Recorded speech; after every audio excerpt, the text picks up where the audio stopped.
Hey, what's going on, guys? It's me, Jamerson. Welcome back to another video. And so today we're doing a review of the Jujutsu Kaisen chapter 265. It's a really beautiful chapter.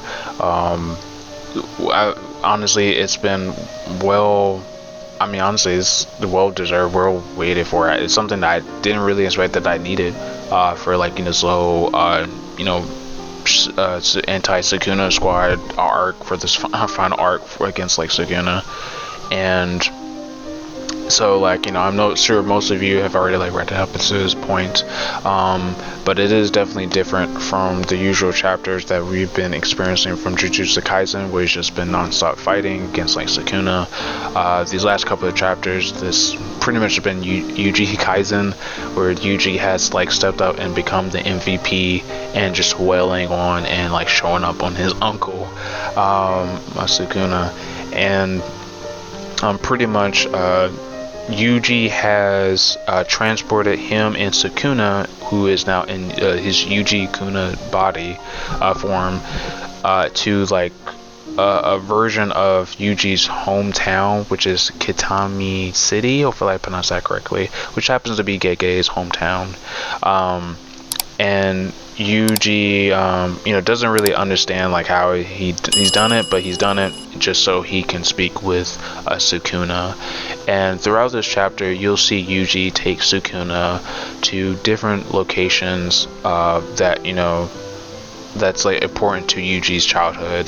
For one, he took him to a park where he tells him that he used to play around and get hurt here and stub his toe. He thought he was gonna die, or where he saw a drop of slime in a sandbox and tried to rinse it off, but he lost it in a fountain drain. They noticed some flowers, which they had a little nice interaction where Yuji mistaken them as morning glories, but Sukuna rudely corrects him and says that they're hydrangeas. And there's a little interesting how they approached those flowers. And next places Yuji talks about how he notices when the department stores came, mom and pop shops started disappearing and the town got quiet. And when he left when he was little and came back for his grandpa's friend's funeral, he kind of expected the place to be empty because of the things that he saw. He talks about how he used to go to a horse ranch with his grandpa. He loves horses. He used to eat ice cream like crazy till he threw up. He used to do some archery. There's a nice competition between Sukuna, where he tried to what's the word? Try to bait him into a competition to catch crayfish, and Sukuna catches the big one while Yuji catches a rare one. It was a really nice sweet chapter. It was really beautiful. We get to see little Yuji as a kid, thinking oh man, Santa Claus is real, but then ended up realizing it's not. But eventually Sukuna is just gets tired of it near the end of the chapter, and just tells Yuji to tell him what he wants to tell him. And Yuji just bears his soul and tells him what he learned about himself, and what his motivations are, what his goal in life is, or something like that. I guess his meaning for living. And in the beginning,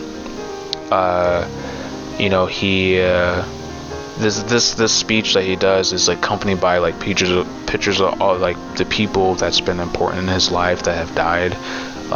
His grandpa Junpei, Nanami Nobara, unfortunately, so she is officially confirmed dead.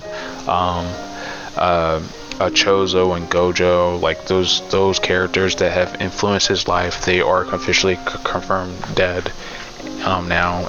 But Yuji's basically talk about how he thought that he just had this role in his life to help people and give them proper deaths, but he realized that up to this point that he's wrong.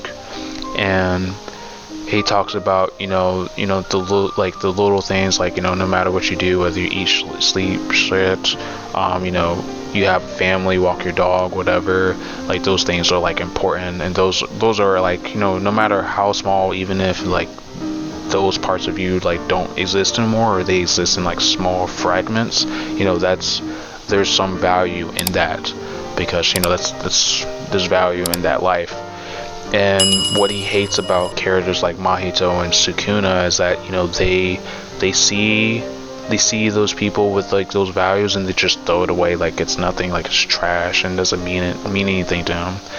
And he just tells him that Sukuna like hates Sukuna,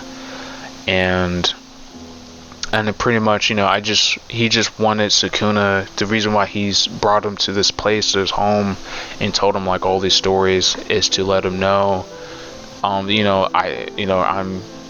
trying to show you that I have like value, and like somebody that you like, I have value too, like you just can't keep doing that.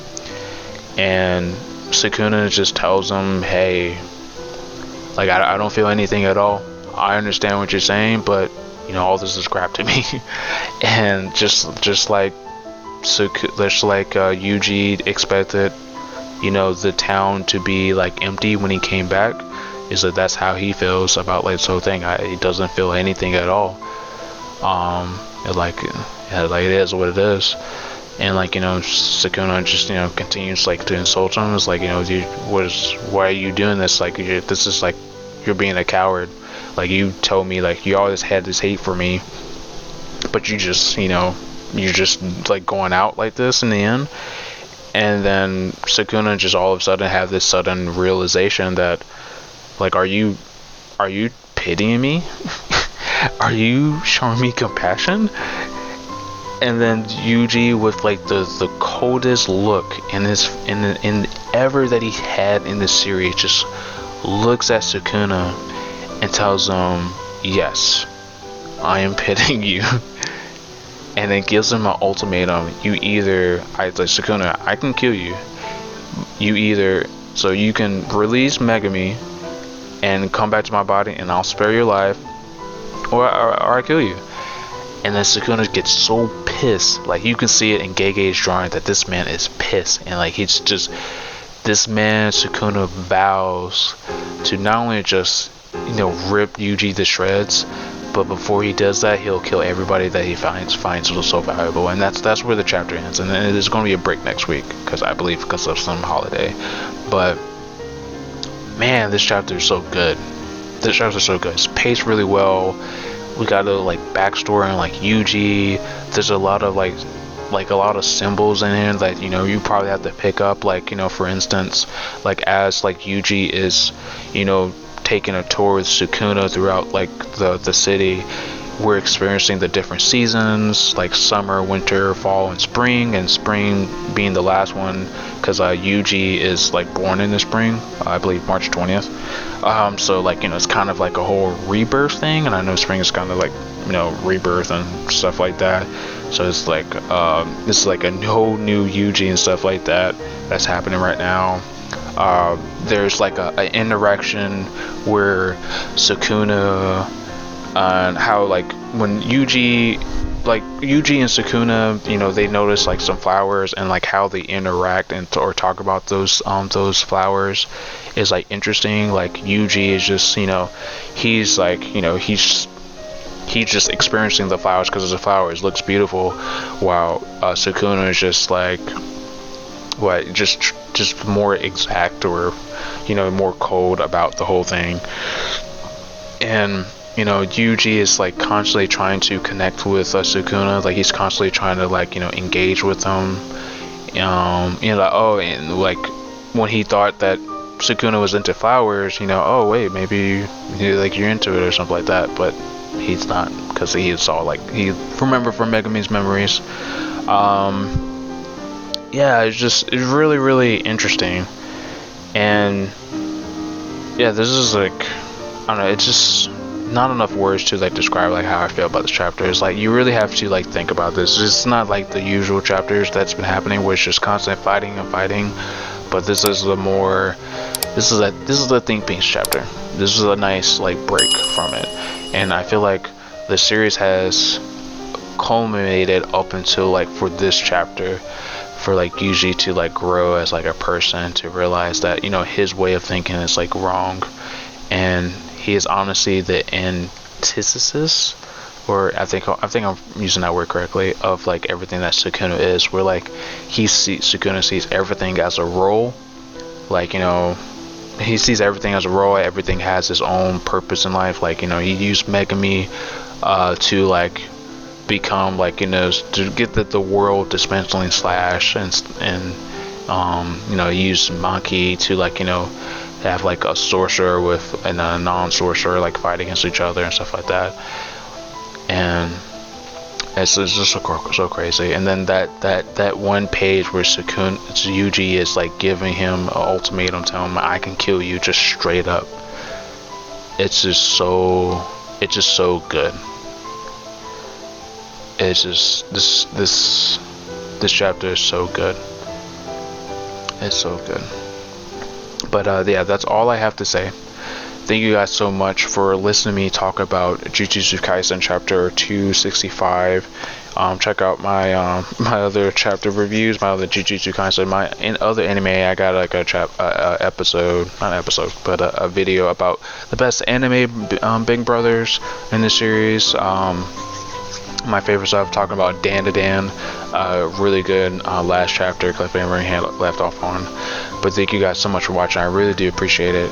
I hope you have a great day, and see you later.